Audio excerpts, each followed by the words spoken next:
Hi, everybody. It's so glad to see so many people here. I'm thrilled to be here today at this exciting sort of kickoff. I just want to say a couple of things. 2 years ago, President Monaco, as most of you know, signed the President's Climate Commitment, which commits us to being carbon neutral by 2050. In operations, we are thinking about reducing our carbon emissions every day in everything that we do on all of our campuses. But we can't do everything in-house. So what we've done is we've hired Ramble, a consultant, to come help us with this first step, which is their study right now, and I'm pointing over here because Dan Kelley from Ramble will be doing the presentation. The first step is to look at this campus because this is where 2/3 of our facilities are, 2/3 of our people are, and we have a big opportunity here in reducing our carbon. So we're looking at this campus first, and that's what Dan will talk about today. Ramble is a firm that has demonstrated a wide experience in developing similar kinds of studies for other institutions like this. I think they're thinking really creatively, yet realistically, which is what we need to do. And so we really look forward to hearing your input as this process moves along and your thoughts. So we hope you hold your questions till the end, but yet speak up at the end. Also, I just wanted to thank Tina Woolston for working on this, Ruthie Bennett for working on this, Ann Rappaport, Tailana Kichi. Who else am I missing? Anyway, thanks to everybody in the working group that meets with Ramble weekly. And with that, I will turn it over to Dan. I have my own mic, okay. So I'm good. Thanks, Barb, and thank you for everybody. I mean, this is a great turnout. I mean, we couldn't ask for anything better, and as we're talking about things like carbon neutrality and what it takes to make that change here on a campus, this is what it takes. It takes interest, it takes engagement, so this is fantastic. So as we develop this presentation, Tina helped with some pictures of the campus, and we thought this one was very fitting with the stairway, and so we're all walking up that stairway heading towards carbon neutrality. So this was on purpose. So what I'll do today is I'll talk about, give you an update on where we stand with this carbon neutrality plan. We're still in the initial stages, maybe close to halfway. I'll update you on that. But what I also want to do is talk about, when you're talking about this type of change on a campus environment, some of the complexities with your existing energy infrastructure, how energy is consumed, how energy is distributed throughout the campus, and talk about those so that when you hear me talk about the pathways towards carbon neutrality, you can understand some of the challenges that it takes for Barb and the operations team to implement this. There is no silver bullet. It doesn't happen overnight. It's a combination of technologies, combination of projects, and it takes years to deploy that, and it takes commitment and planning and a lot of effort. So that's what we're going to cover today. Barb already covered really the intent of the RFP, and it is focused on this Medford campus. But as we go through doing this planning, everything we do, we try to make scalable or repeatable. So anything we do on this campus, we should be able to package and then take and look at Grafton, look at Boston, and hopefully repeat that. So the effort isn't quite as intense at those other campuses. So here's your current greenhouse gas inventory. And I think it's important to understand. So you can see everything that contributes to your carbon emissions on a campus, everything from study abroad, the air travel, maintenance fleets, the trucks, refrigerant chemicals. But what I really want to point out is some of the big hitters. So on-campus stationary energy. So that's how your buildings are being heated and cooled and where that energy is coming from. Your purchased electricity, that's coming from the electric grid and how that's being used. So then when you really break it down to on-campus energy emissions, it's purchased electricity, and this is, you're burning some type of fossil fuel to heat or cool your buildings. And then this is T&D loss. This is transmission and distribution losses of the electrical grid. So from where that electricity is being generated at some central plant by a power plant, by the time it gets across the lines to this campus, you've lost 2 to 3%. So think of that as they're having to generate more to get it down here where it's useful. There's obviously carbon losses factored in there, as well as for the natural gas we're consuming on site at the central plant or the boilers. There's leaks in the system, so the distribution system coming from that gas utility. So we'll factor those leaks from the gas system in as additional carbon emissions into this study so that we know what the true impact is. So back in November, we had an initial event like this. It was really just, hey, did you know this was going on? Did you know that the university was starting this carbon neutrality plan?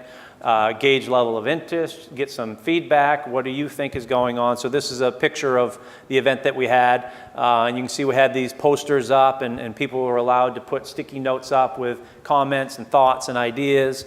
We had various, hey, did you think of this, or what's important to you? And you could put a sticker on what's important to you. So we're really able to get some great feedback. And really, some of the important major findings was everyone supported this, which is great. I mean, I would expect that on a college campus, that all of you, especially the environmental students that are here, are interested in carbon neutrality or making that change. So that was very important. I'm going to move to the right purposely here. So then community impact. Thinking beyond just the campus boundaries. So anything you do, thinking about your neighbors, thinking about the greater Medford and Somerville communities, greater Boston, anything we do, let's make sure that it benefits the greater good. So that was very important and very good. Timeliness. So right now the university's put a 2050 date for carbon neutrality. You have to start somewhere. So that's in line with the president's commitment. As we go through this planning, and we start looking towards ways to get there, we may be able to move that up. We don't know yet. We're in the initial stages, but you have to start somewhere. That's a safe number. That's, I would say, the industry standard number.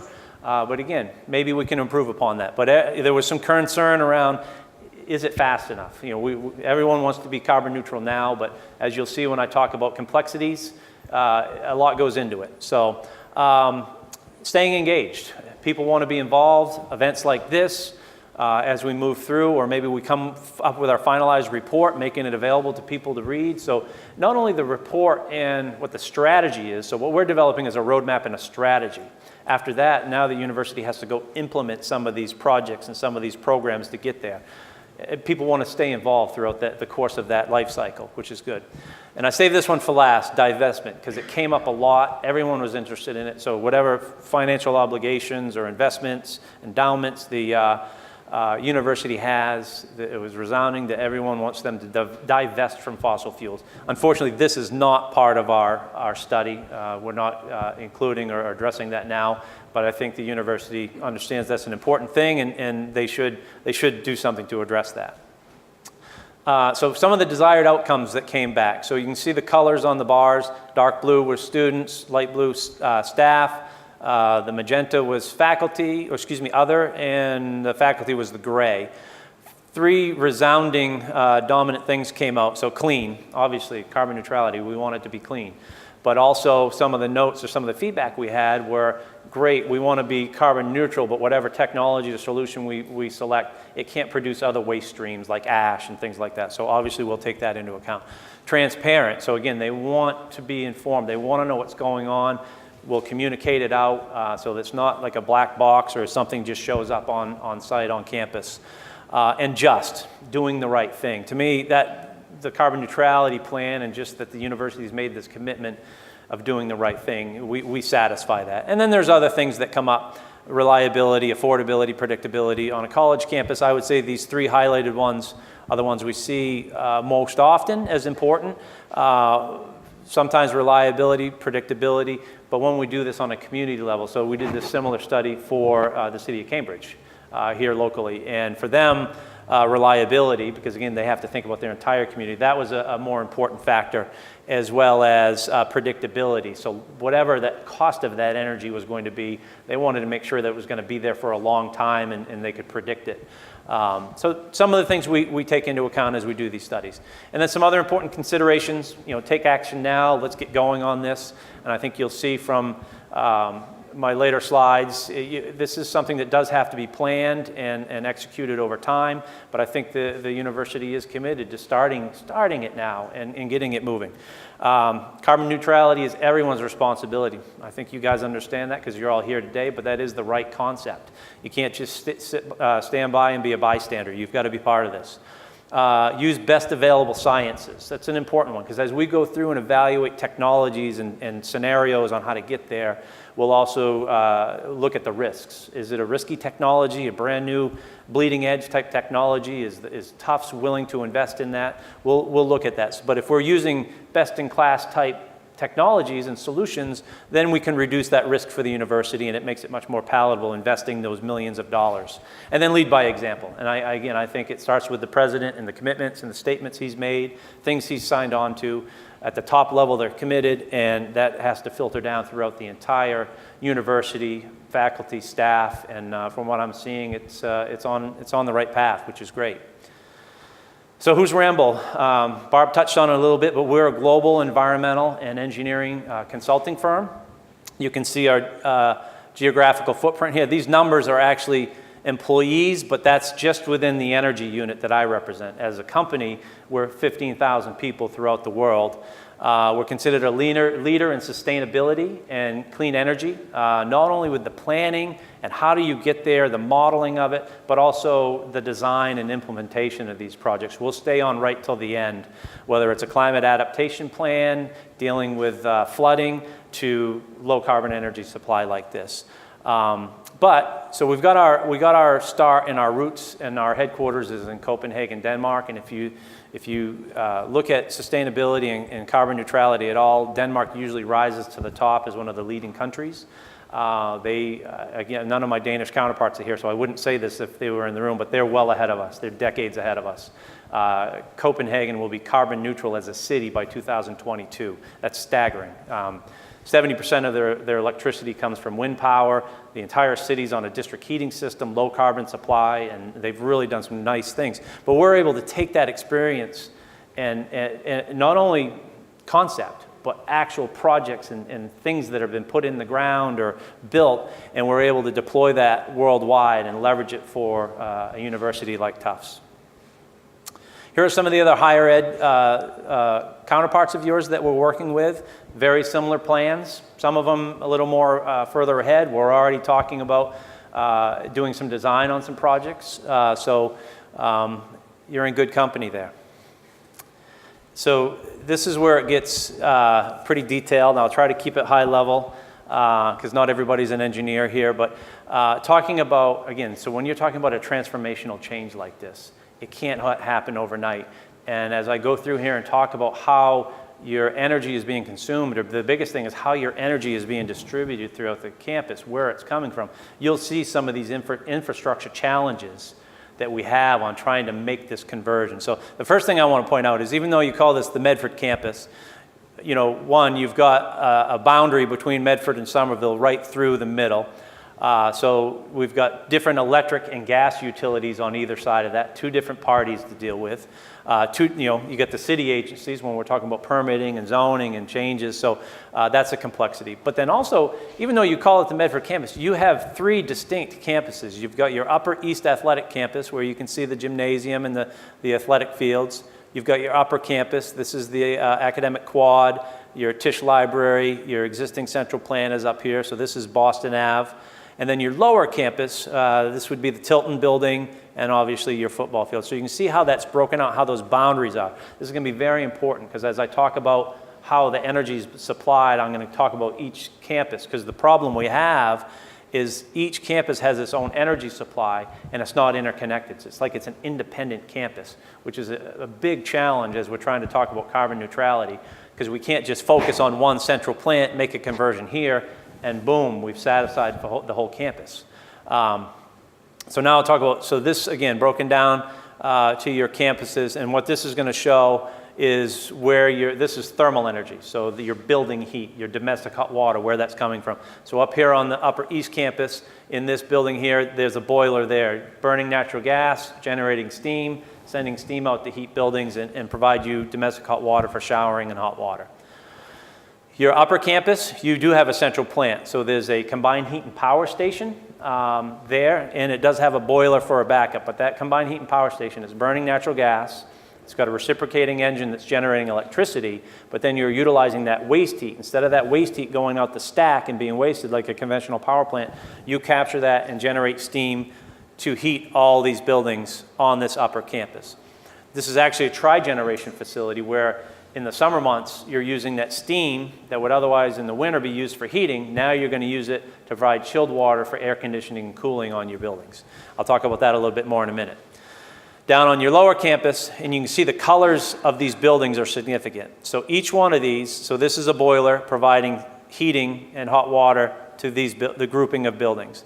The magenta, this boiler's providing the magenta, this one's to the green. So that's a distributed type model. They're not interconnected when it's grouped like this. So again, when you're talking about infrastructure changes, so think about that. Right now, all of these sources are emitting emissions. We'd like to try to reduce that and consolidate that as we go along. Chilled water, so this is air conditioning. So these stars are chillers, big refrigerant cycle unit. Think of it as an air conditioner on steroids. It's as big as a Ford F-150 truck in a room, but it's using a refrigerant cycle to chill water, and then you're sending that 40-degree water around campus in this piping system connected to buildings to provide that comfort. Down on the lower campus, you've got individual ones, and again, this one provides all of these buildings. These other ones are probably standalone. So very distributed, very diced up. So when you're looking at deploying a carbon neutrality plan, you want to try to maximize that density of energy, and usually economically and carbon reduction wise, it makes sense to have a central location and then distribute it out. So this type of model is a challenge. The other thing is we try to couple all of these energy sources. So electricity, heating, and cooling, can we provide it from one source? One is in the off season. Can we use that same device to provide it in that different season? And having a distributed model makes that coupling of energy a little difficult. What I forgot to tell you is, so again, you've got these boilers. So there's pipes in the ground connecting this boiler to these buildings. Infrastructure. Large metal pipes down deep in the ground. So that's what this is representing, just to give you a model. So here's that boiler room, that central plant. So there's steam being generated and sent to the buildings for space heating and domestic hot water.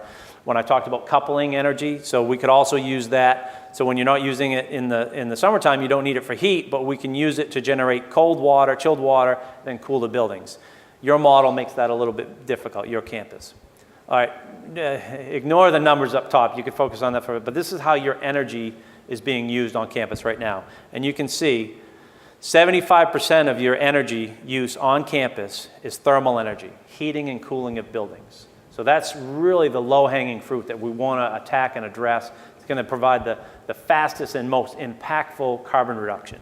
And then about 25% is electricity on all three campuses. Now, when you look at the individual campuses, it's pretty obvious. Upper campus being the biggest, the higher concentration. So in each one, heating, cooling, electricity. Upper campus is the largest consumer. Lower campus is next, and then East Campus, and it kind of follows that same pattern. On electricity, you've got the benefit of your combined heat and power plant. Like I said, up in there in that central plant, you're burning natural gas, you're producing electricity, utilizing that waste heat to generate thermal energy, but you are producing on that upper campus 70% of your own energy. So think about that, all those losses in the conventional power system, you're avoiding that by doing that on campus. So even though it's burning natural gas, there's a benefit to the campus. And here's a diagram that shows that. Here's your conventional delivery. So your power plant that's delivering your electricity is burning a fuel. That's only just to generate the electricity. The rest of that energy goes right out the stack. It's wasted.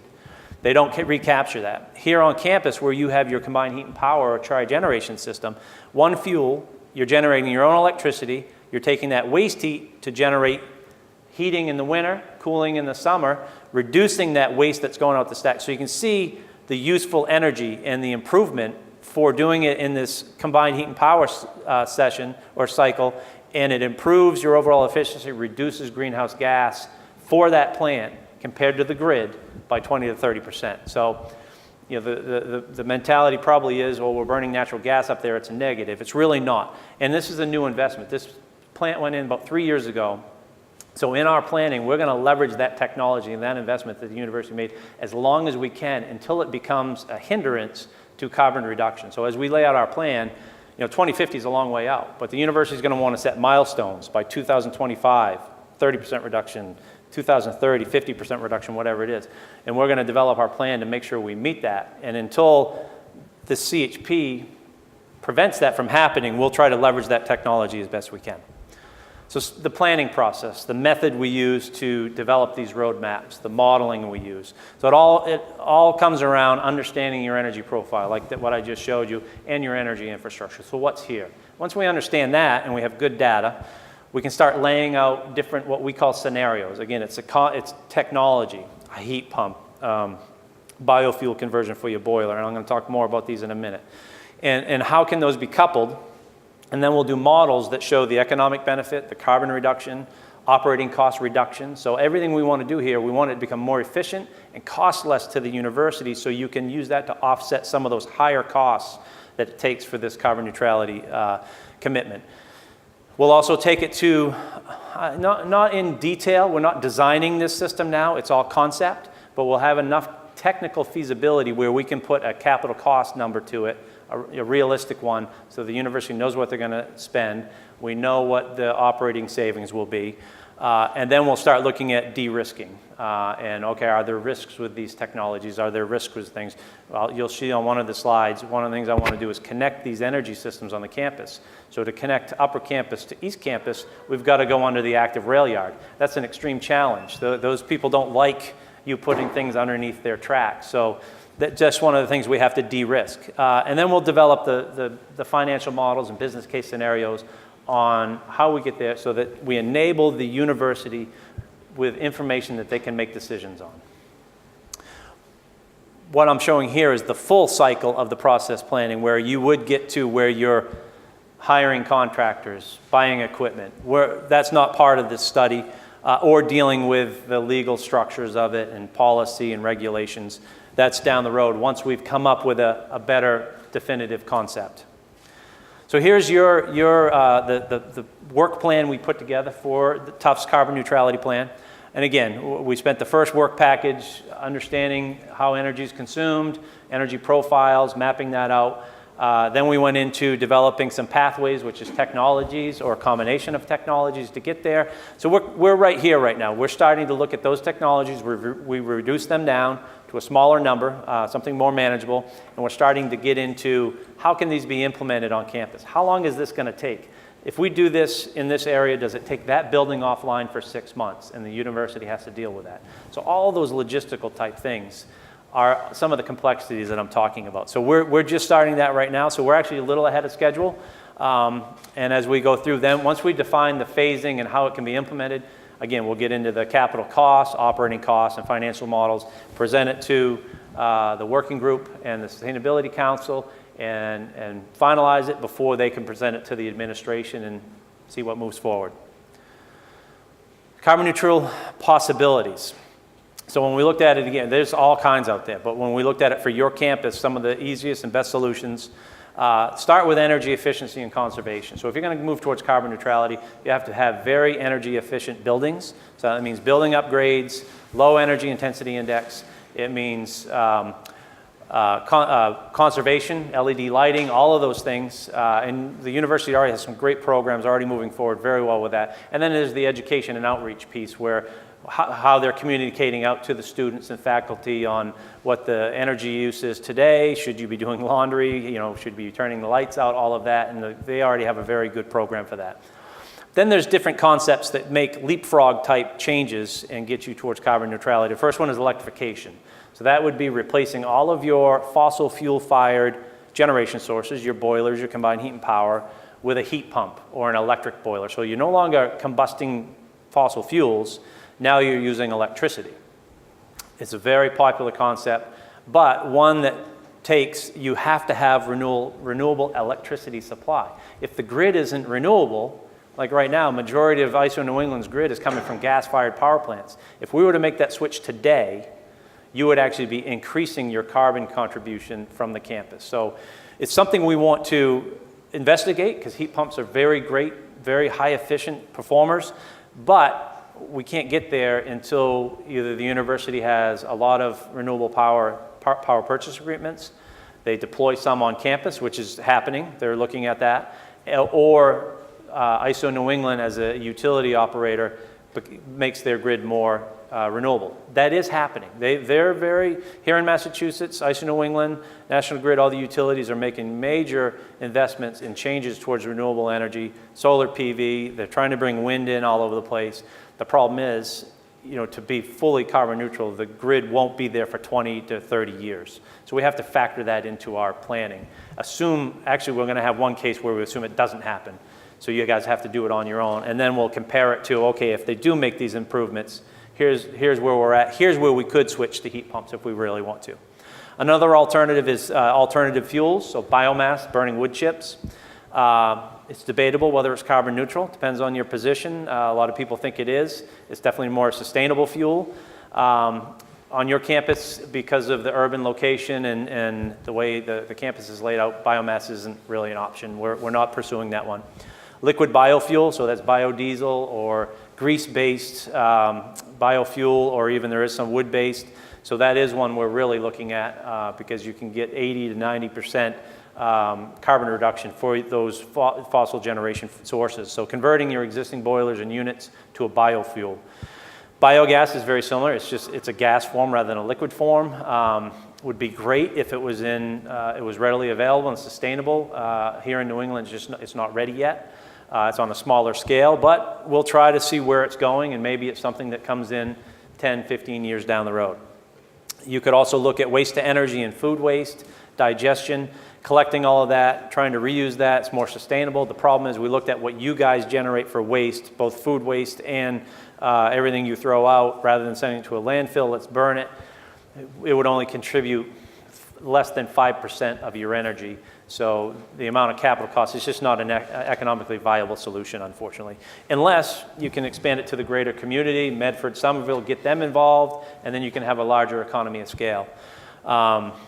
Maybe something we add to this study later on, I don't know. And then other cogeneration. I've already highlighted that, what you have on campus. A lot of people don't think about that as a low carbon option. Renewable electricity, PPAs, deploying it here on campus.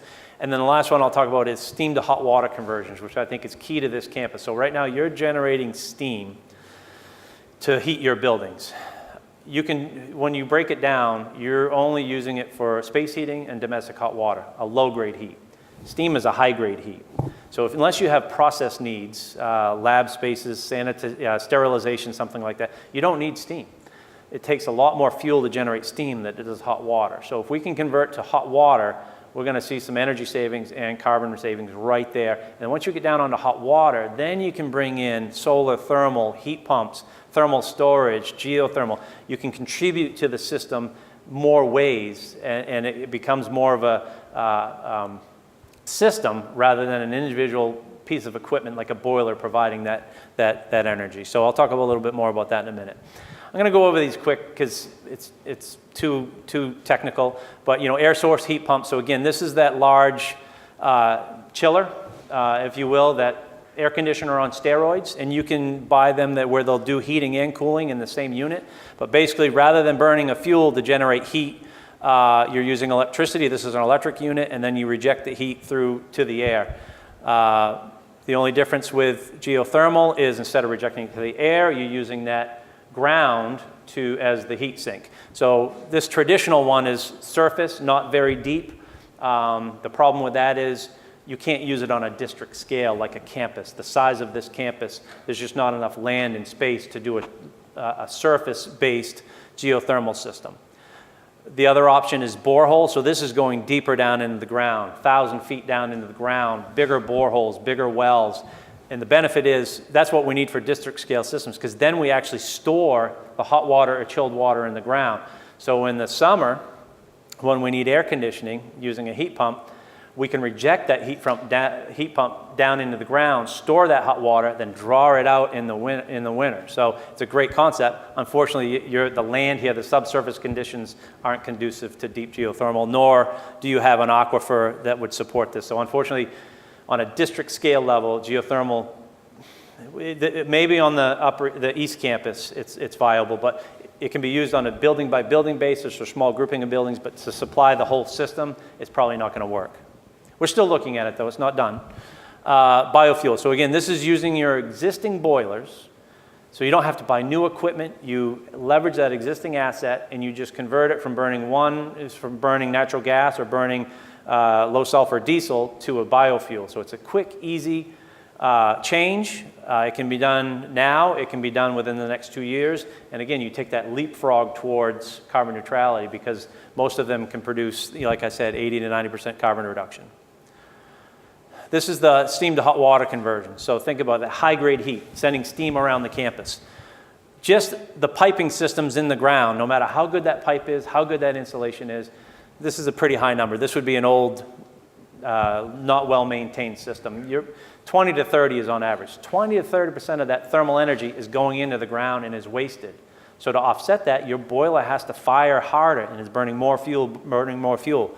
If we convert to hot water, lower temperatures, it's only 3 to 5%. Again, you're using a lot less fuel. And now instead of sending 300-degree steam around, you're only sending 185-degree water or less. We're really trying to drive people down to 140-degree water because that's much more efficient, and that's all you really need for space heating.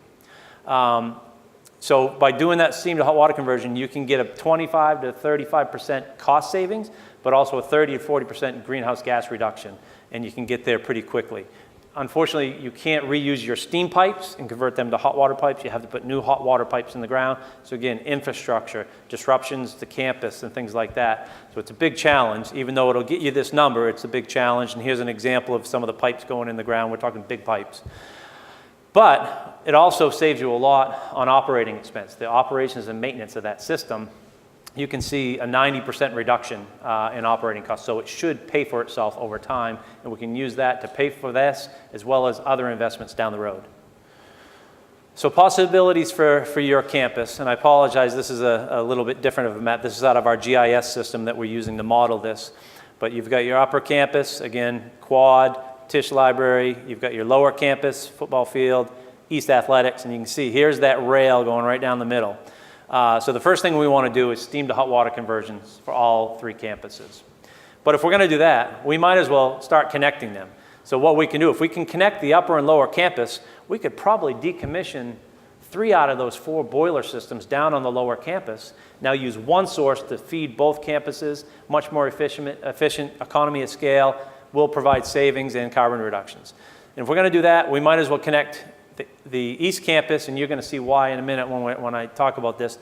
But here we've got the challenge of going under the tracks and getting through that process. But we're already talking to them. We're actually pretty far, I would say, in some discussions, and it does look viable. So that's a great solution. Then once we get the campuses connected, we're on hot water, we have a lot of flexibility. We're going to go with thermal storage. So whether it's underground or a tank on top of the surface somewhere, storing that thermal energy. So what that does is, so think about it, Monday morning, everybody comes back and they're taking showers and getting ready for classes, building heat's coming on. That peak energy that just jumped up from 6 a.m. to 10 a.m., those boilers are ramping up to meet that, and you're burning more fuel.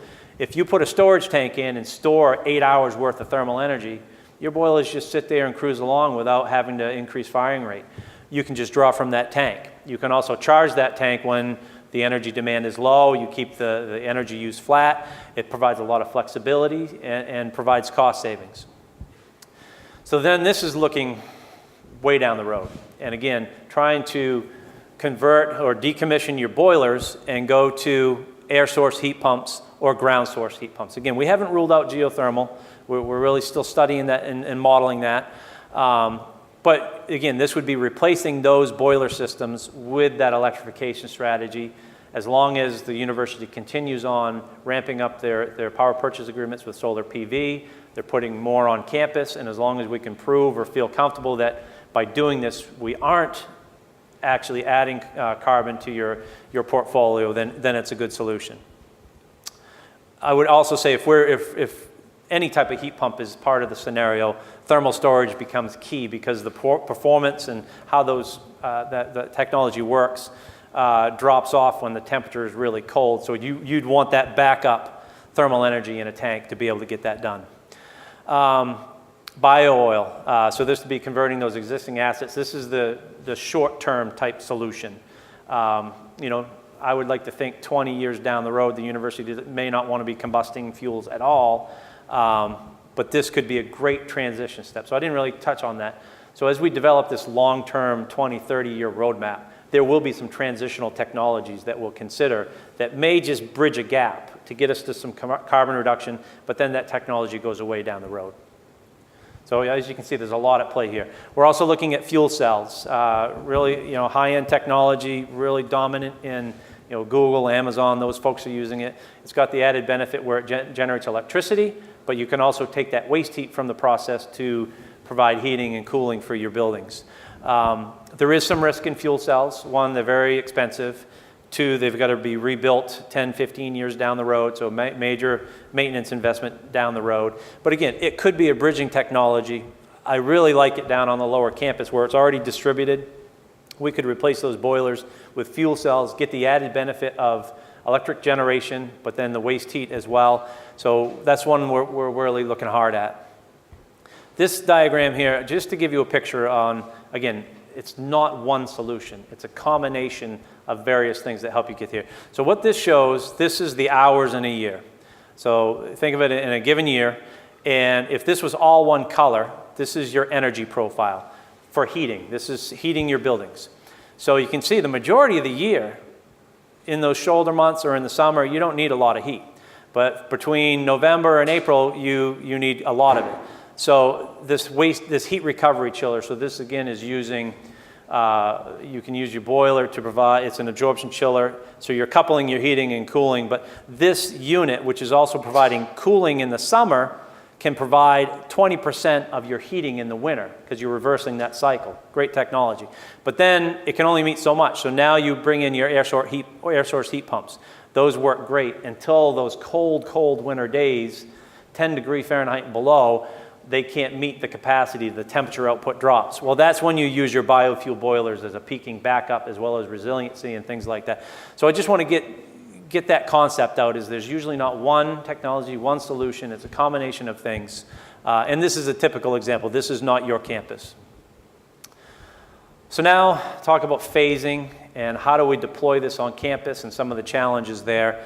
So again, we talked about connecting the networks, converting to hot water, biofuel conversions, leveraging that CHP at the upper campus throughout the whole process, energy storage, which is the thermal storage for tanks. Maybe batteries come into play down the road. I don't know. We haven't figured that out yet. Or, and this is the other option, is long-term electrification, heat pumps, or fuel cells could fit in here too. And this is all heading towards carbon neutrality. As we do this, we're trying to leverage existing equipment. So whatever investment is for the college, we can maximize that. We reduce the cost, trying to spread out that capital cost over time while still making carbon reduction goals. We try to mitigate technology concerns or risks along the way. So again, if there's some brand new bleeding edge technology that's going to supply energy, we'll consider it, but it's up to the university to decide, yeah, we want to take that risk or not. And we have a very quantitative process on how to do that. Once it comes out of our modeling, we'll kind of reduce these options down, and we'll run it through our risk register, and it comes out with, each one of these will come out with a score. So it's an easy decision for the university to make. All right, so now again, I went over the infrastructure, separate campuses, pipes in the ground, boilers and equipment. So whenever we're doing these conversions, so again, this would be the hot water conversion. So again, you can see how disruptive this is to the campus. Pipes going in the ground where it comes into your building. So a lot of this has to happen in the summer when there's not a lot of activity. But then inside the buildings, you're going from steam to hot water. So think about it, it's a lot more hot water to satisfy that same amount of heating as compared to that high-grade heat steam. So we could have to change out radiators or air handling, whatever's in your room, as well as in that building, there's going to be this will replace, it could be if there's an off-loop building right now, we're going to bring it on the loop. Well, this is the device that replaces that boiler in there. Then you've got your energy sources, again, whether it's a boiler or a new heat pump, a new fuel cell, where does that go? The renovations around it. A lot of complexities. It's infrastructure, it's cost, it's time, it's managing that disruption to the campus life, and how can we do that over a period of time while still making carbon reduction.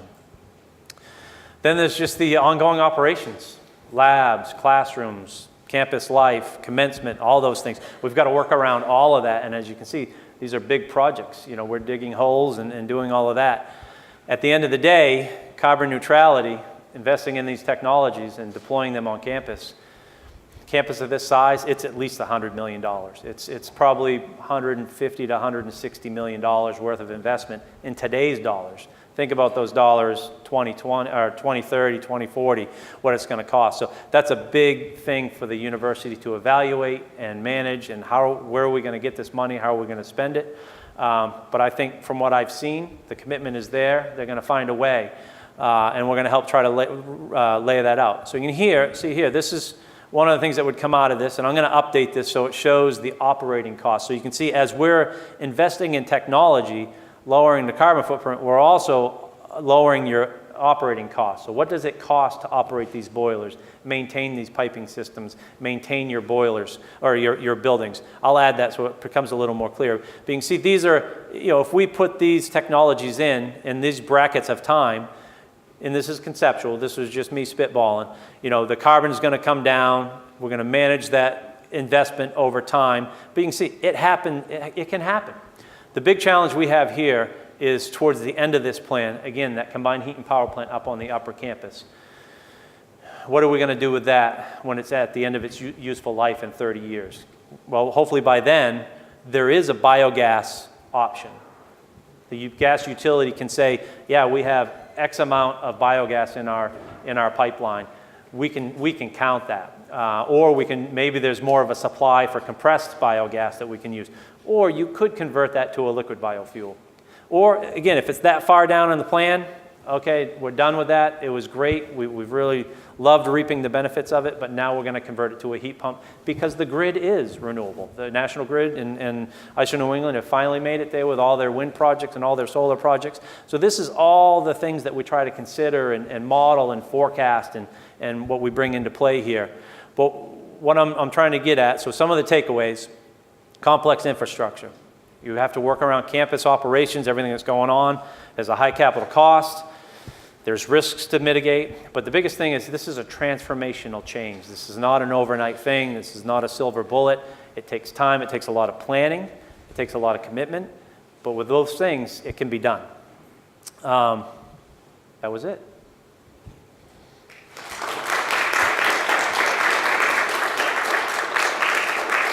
So again, we're only halfway through this. So there's a lot, not the presentation, the study. So hopefully we'll have more. So I just flew back from Denmark. I was with my team over there that we looked at 20 different technologies, 20 different options, and we've got it down to grouping them in a combination of about 5 right now, which are great. And then once we get to the economic modeling, we'd like to have it down to 2 or 3, just because doing economic modeling, I don't know if the budget could support that. That's a lot of effort. So we'll sit with the Tufts team, evaluate all of these things and say, yeah, these 2 or 3 really look attractive to us. Let's take that to a higher level of detail and try to refine it. So that's kind of where we are right now. If anybody has any questions, please raise your hand, and I'll come to you. Hi, I was wondering, it mentioned on one of the posters that Sophia Gordon Hall and the SEC had received some environmentally friendly certification. I was wondering if any of the renovations that are going on in Houston and Miller have received any similar environmental certification, or if that's been taken into consideration with those renovations. Yeah, so those details I'm going to have to leave to Ruth. So I'm sorry, environmental certifications like LEED or? Oh. No, so Miller and Houston did not apply for LEED certification.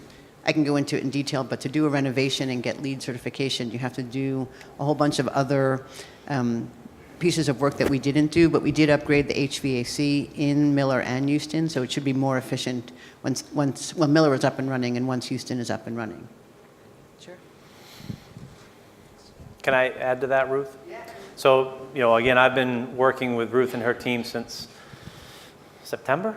And, so I'm a consultant. We design buildings, and the LEED certification is great. Having that plaque is great. What I'm seeing more and more people do now is, okay, we're going to apply those concepts, but we're not going to go that step for the certification. And what I've seen with the Tufts facilities team and understanding how they're designing buildings, their standards and things like that, they're at that level or better. Even though you may not see that plaque, they're designing very efficient buildings.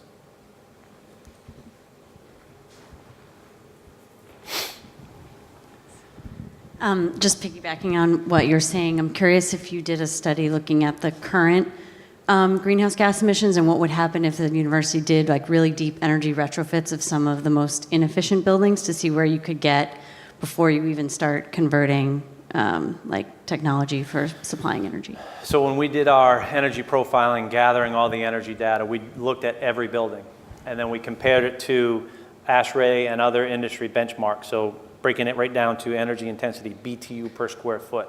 All of your buildings were performing within acceptable reasons. So typically what we would do is if there's an outlier, we would address that. So we don't have any specific plans. We've got, what we do is the university provides us growth. So we've got these new buildings coming online. Here's what the energy consumption is planned to be. We factor that growth in. For the existing buildings, we agreed to keep it flat for right now, but they do have energy conservation and energy retrofits program that will only help us over time. So in our report, we'll just say they have to continue with those efforts. My honest opinion is I toured a lot of the buildings, and even though there's some older buildings, we're talking building envelope things, windows, doors, new roofs, some insulation. When you looked at that energy for the building, it's 2 to 3%. It's not huge unless you do a true gut renovation like you're talking about. But even then, you might get 10% on a given building. It's fractional when we look at the full campus. But it is part of it. It's just, you can get there faster by addressing your energy sources. But to go to hot water, you need very efficient buildings. Otherwise, again, you're just pumping heat into the pipes. Hi. I'm wondering, I noticed that a big part of our energy usage was from student and faculty commutes, and I'm wondering if you factored in the Green Line extension and if you anticipate that to lower those usages. So we didn't, right now we're looking at on-campus energy, so the energy sources and things like that. That did come up. We're looking at, so scope 1 emissions is what we're really looking at. Scope 2 with the purchase of electricity. That would be more of a scope 3 item, which I think is down the road. Yeah, but they are looking at it.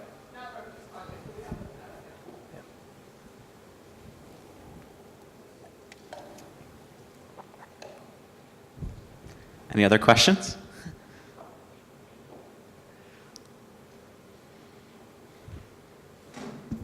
Great. Well, thank you everyone for coming. Dan is going to be around for a little bit longer, so if you want to talk to him about his experience working at Ramble, you can do that. But otherwise, feel free to get in touch with the Office of Sustainability if you have any other questions about sustainability at Tufts. Thank you.